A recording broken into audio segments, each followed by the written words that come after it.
Hello everyone, मेरा नाम अक्षता अग्रवाल है और मैं क्लिनिकल डाइटिशियन हूँ।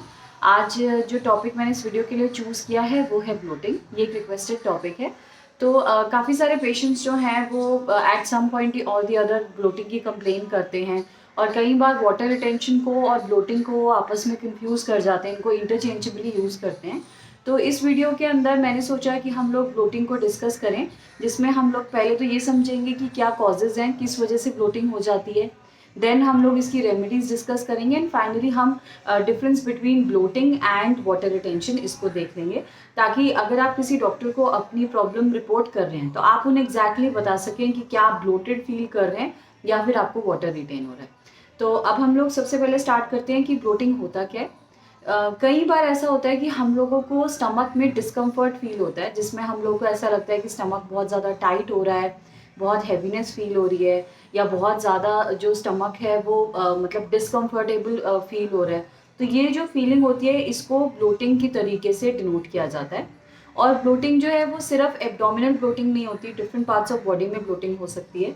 तो कई लोगों को जैसे सुबह उठ के ऐसा लगता है कि उनका फेस जो है वो बड़ा हो गया है, उनका फेस जो है वो स्वोलन फील हो रहा है, या उनकी जो फिंगर्स हैं उसमें रिंग्स टाइट हो गई हैं, उनकी जो थाइज हैं, लेग्स हैं, वो उनको ऐसा लगता है कि उसमें थोड़ी सी स्वेलिंग या ब्लोटिंग हो रही है।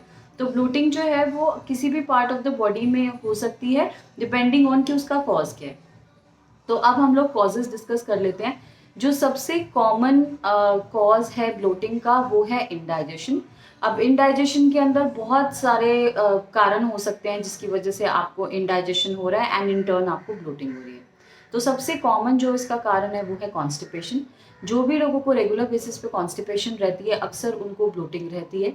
सेकेंड हो सकता है एसिडिटी या गैस। जो लोग बहुत ज़्यादा प्रोन है गैस फॉर्मेशन के, या फिर जिन लोगों को बहुत ज़्यादा एसिडिटी रहती है अक्सर उन लोगों को भी ब्लोटिंग की फीलिंग होती है। अगला हो सकता है कि आप ओवर ईटिंग कर रहे हैं, एक टाइम पे फूड का अमाउंट नॉर्मल से ज़्यादा खा रहे हैं, तो ओवर फिलिंग की वजह से भी स्टमक कभी कभी आपका ब्लोटेड फील कर सकता है। इसके अलावा कुछ ऐसे फूड्स होते हैं जो आपको ब्लोटेड फील कराते हैं। फॉर एग्जांपल, अगर आप बहुत ज़्यादा फ्राइड खाते हैं, बहुत ज़्यादा कैफीन का इंटेक करते हैं, बहुत ज़्यादा अल्कोहल का, स्मोक का इंटेक करते हैं, तो ये जो सारे फूड्स हैं ये भी आपको ब्लोटेड फील करा सकते हैं। अगला इसका रीज़न ये हो सकता है कि आपके जो इंटेस्टाइन में फ्रेंडली बैक्टीरिया हैं जो डाइजेशन के लिए हेल्प करते हैं, वो किसी कारण से आपके रिड्यूस हो गए हैं।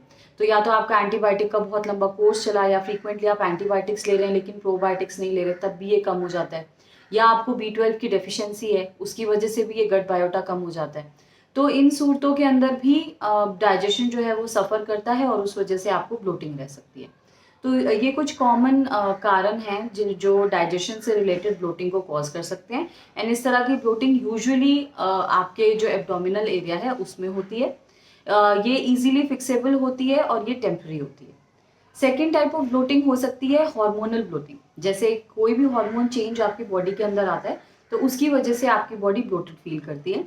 कुछ केसेस में हार्मोनल ब्लोटिंग जो है वो एब्सोल्युटली नॉर्मल होती है और टेम्पररी होती है।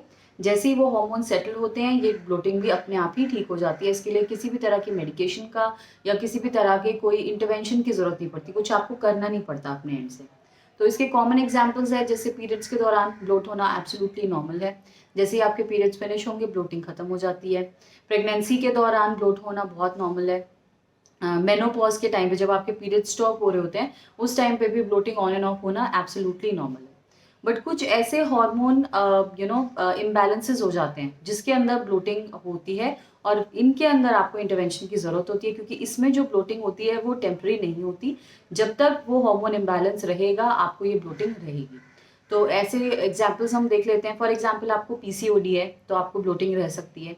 अगर आपका इंसुलिन सेंसिटिविटी है, मतलब इंसुलिन रेजिस्टेंस है, तब भी आपको ब्लोटिंग रह सकती है। थायराइड के केस में आपको ब्लोटिंग रह सकती है। या फिर अगर आपका प्रोलैक्टिन बढ़ा हुआ है तब भी आपको ब्लोटिंग रह सकती है। नेक्स्ट जो इसमें हार्मोन इम्बैलेंस के अंदर ही जो कैटेगरी हो सकती है उन लोगों की है जो लोग बहुत ज़्यादा स्ट्रेस में रहते हैं। अब जब हम लोग प्रोलॉन्ग स्ट्रेस में रहते हैं तो हमारी बॉडी में कॉन्स्टेंटली जो स्ट्रेस हार्मोन है कॉर्टिसोल वो पोर होता रहता है, जो कि फर्दर हार्मोन इम्बैलेंसेस क्रिएट करता है और इसकी वजह से भी आपको ब्लोटिंग रह सकती है। जिन लोगों की नींद पूरी नहीं होती उन लोगों को भी हार्मोन्स के चेंजेस की वजह से, बॉडी के फुल ना रिकवर होने की वजह से ब्लोटिंग रह सकती है। तो ये कुछ ब्रॉड रीजंस हैं जिनकी वजह से हो सकता है कि आपको ब्लोटिंग कॉज हो रही है। तो अब हम समझ लेते हैं कि इन सब ब्लोटिंग से आप डील कैसे कर सकते हैं। जो टेम्पररी ब्लोटिंग है, जो मैंने बताया कि नॉर्मल केसेस हैं, उसमें तो आपको कुछ भी करने की ज़रूरत नहीं है, अपने आप ही ब्लोटिंग सेटल हो जाती है। पर अगर आपको एब्डोमिनल ब्लोटिंग हो रही है या फिर आपको जो हार्मोन इम्बैलेंस की ब्लोटिंग हो रही है, उसमें आपको क्या करना है वो हम डिस्कस कर लेते हैं। अगर आपको एब्डोमिनल ब्लोटिंग है, स्पेशली अगर गैस की वजह से है, तो जो सौंफ या फेनल सीड्स होते हैं उसको गुनगुने पानी के साथ लेना बहुत इफेक्टिव होता है। वो बहुत ब्लोटिंग को रिड्यूस करने में बहुत ज़्यादा इफेक्टिव है।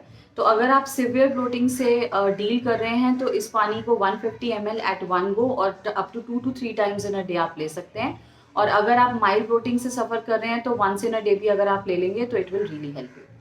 अगर आपकी जो ब्लोटिंग है वो कॉन्स्टिपेशन या एसिडिटी की वजह से है, तो कॉन्स्टिपेशन की और एसिडिटी की रेमेडीज मैंने डिटेल में डिस्कस करी हैं। तो इन दोनों वीडियोस के लिंक जो है मैं डिस्क्रिप्शन में आपको दे दूंगी, उनको आप जाके देख सकते हैं और इन रिस्पेक्टिव प्रॉब्लम्स को रेमेडीज के साथ आप सॉल्व कर सकते हैं। तो उससे रिलेटेड ब्लोटिंग जो है वो ऑटोमेटिकली सेटल हो जाएगी। अगला मैंने आपको बताया था कि अगर आपका गट बायोटा अफेक्ट हो जाता है तो भी आपको ब्लोटिंग रहती है।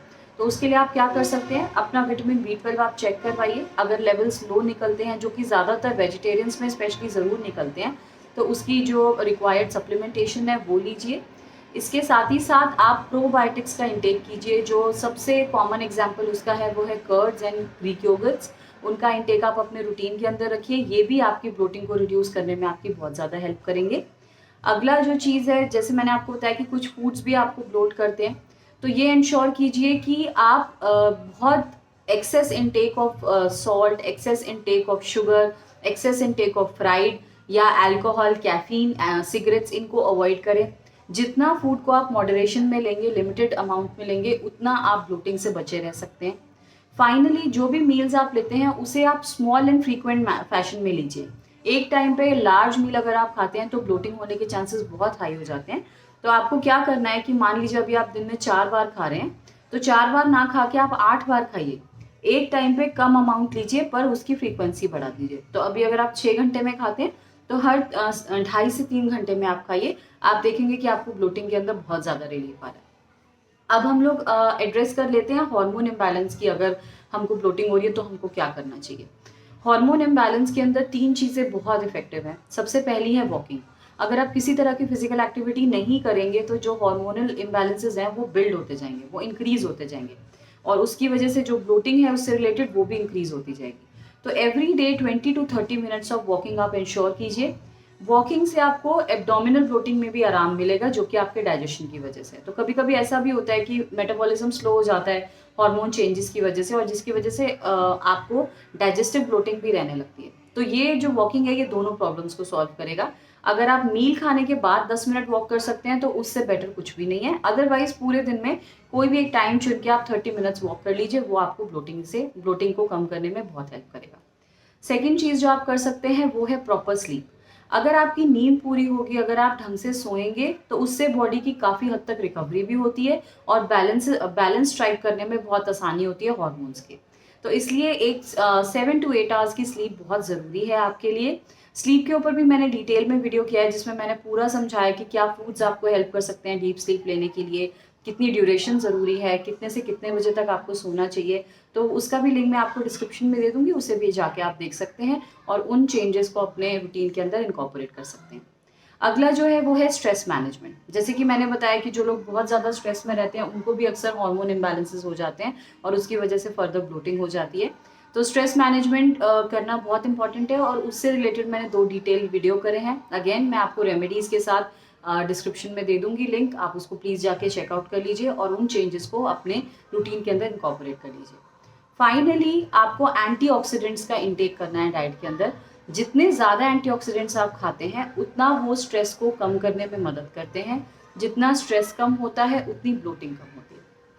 तो एंटीऑक्सीडेंट्स को मैंने कई सारे वीडियोस में डिटेल में डिस्कस किया है, पर एक वीडियो अभी मैंने कुछ दिन पहले डाला था एंटी इन्फ्लेमेटरी फूड्स के ऊपर, तो उसमें मैंने बहुत अच्छे से इसको कवर किया है। तो वो लिंक में भी मैं आपको यहाँ पे दे दूँगी, वो फूड्स भी आप अपने डाइट के अंदर इनकॉर्पोरेट कर सकते हैं। अब फाइनली हम आ जाते हैं कि ब्लोटिंग में और वाटर रिटेंशन में डिफरेंस क्या होता है। कई बार पेशेंट आके मुझे ये बोलता है कि मुझे वाटर रिटेंशन रहती है। देखिए वाटर रिटेंशन जो है वो एक सिवियर टर्म है। वाटर रिटेंशन आपको कभी भी नॉर्मल केसेस में नहीं होगी। ब्लोटिंग होना एक टेम्पररी और एक नॉर्मल सी चीज़ है। ब्लोटिंग सबको हो जाती है, किसी को प्रोलॉन्ग्ड होती है, किसी को टेम्पररी होती है, लेकिन वाटर रिटेंशन हर किसी को नहीं होती है। वाटर रिटेंशन किसी मेजर प्रॉब्लम का एक इंडिकेटर होता है और वो डॉक्टर के पास जाकर ही रिजॉल्व होता है। Bloating on the other hand आप घर पे भी उसको रिजॉल्व कर सकते हैं, छोटे छोटे लाइफस्टाइल चेंजेस करके, छोटे छोटे डाइटरी चेंजेस करके। तो वाटर रिटेंशन किन केसेस में हो सकता है? ब्लोटिंग के तो हमने कॉजेज डिस्कस कर लिए, वाटर रिटेंशन किन केसेस में हो सकता है? मान लीजिए आपको सिवियर प्रोटीन डेफिशिएंसी है तो भी आपको वाटर रिटेंशन होगा। अगर आपको सिवियर आयरन डेफिशिएंसी है तो आपको वाटर रिटेंशन होगा। आपके किडनी के अंदर किसी तरह की प्रॉब्लम आ गई है, किडनी फंक्शन अफेक्ट हो गया, तो आपको वाटर रिटेंशन होगा। अगर आपका इलेक्ट्रोलाइट बैलेंस जो है वो किसी वजह से खराब हो गया है, चाहे किडनी के अफेक्ट होने से या बहुत ज़्यादा ब्लड प्रेशर रहने की वजह से, तो भी आपका वाटर रिटेंशन हो सकता है।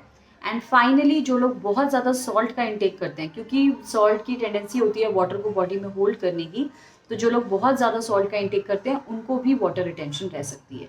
पर इनके अलावा जो भी आप हैवीनेस फील करते हैं या आपको ऐसा लगता है कि कोई एरिया ज़्यादा स्वेल हो रहा है, वो या तो इन्फ्लेमेशन होती है या फिर वो ब्लोटिंग होती है।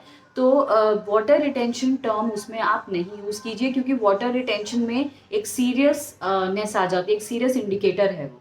तो अगर आपको वाटर रिटेंशन होती है तो हमें सीधा डॉक्टर के पास जाना होता है, डायग्नोसिस करा के उसका प्रॉपर ट्रीटमेंट लेना पड़ता है। तो आई होप इस वीडियो से ब्लोटिंग के अराउंड जो भी आपके क्वेश्चंस हैं या जो उसके डिफरेंस है वाटर रिटेंशन से, उसको मैं क्लियर कर पाई होंगी। अगर आपको इस वीडियो में कोई भी एडेड इन्फॉर्मेशन लगी है तो इसको ज़्यादा से ज़्यादा लोगों से शेयर कीजिए, क्योंकि ब्लोटिंग एक ऐसी प्रॉब्लम है जिससे हर किसी ने अपनी लाइफ में सफ़र किया है। किसी को टेम्पररी ब्लोटिंग होती है और किसी को क्रॉनिक ब्लोटिंग रहती है। और अगर ब्लोटिंग से रिलेटेड आपके और भी कोई क्वेश्चंस हैं, मान लीजिए आपको ब्लोटिंग रहती है और आपको लगता है कि जो क्वेश्चन आपका है वो इस वीडियो में नहीं कवर हुआ है, तो आप डिस्क्रिप्शन में मेंशन कर दीजिए, आप सॉरी कमेंट सेक्शन में मेंशन कर दीजिए, मैं उसको आंसर करने की कोशिश करूंगी। और किसी टॉपिक पे अगर आप वीडियो चाहते हैं तो वो भी आप कमेंट सेक्शन में डाल दीजिए, मैं आने वाले वीक्स में उसको कवर करने की कोशिश करूंगी। इस चैनल को सब्सक्राइब कीजिए, क्योंकि ऐसा हेल्पफुल कंटेंट मैं पोस्ट करती रहती हूँ। तब तक के लिए थैंक यू, मैं आपसे मिलूंगी अगले वीडियो में।